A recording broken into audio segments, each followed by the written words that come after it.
যশোরে গণ অভ্যুত্থানে শহীদ পরিবার ও আহতদের সঙ্গে মতবিনিময় করছেন এনসিপি নেতারা। এই মুহূর্তে সেখানে আছেন রিপোর্টার বেল্লাল হোসেন সজল। সরাসরি যাচ্ছি তার কাছে। দেশ গড়তে জুলাই জাতীয় নাগরিক কমিটি তারা কিন্তু পদযাত্রা করছেন।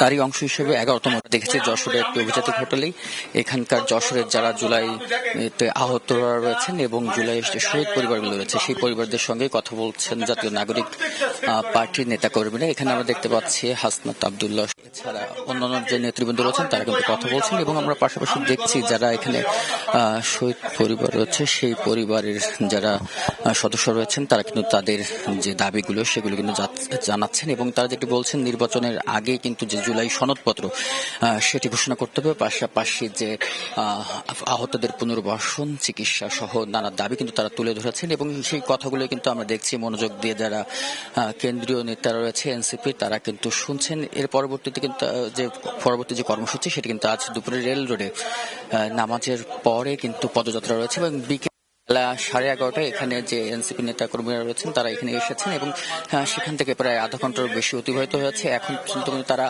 তাদের যে দাবিগুলো সেগুলি কিন্তু খুব মনোযোগ দিয়ে শুনছেন এবং এখন পর্যন্ত কিন্তু এনসিপির যেটা নেতা কর্মী রয়েছে তারা কিন্তু এখন পর্যন্ত তাদের এনসিপি নেতাদের বক্তব্য সেটা কিন্তু রাখবেন। এই ছিল আমার কাছে যশোর থেকে যে এনসিপির যে পথসভার বা পদযাত্রার তার সর্বশেষ সংবাদ।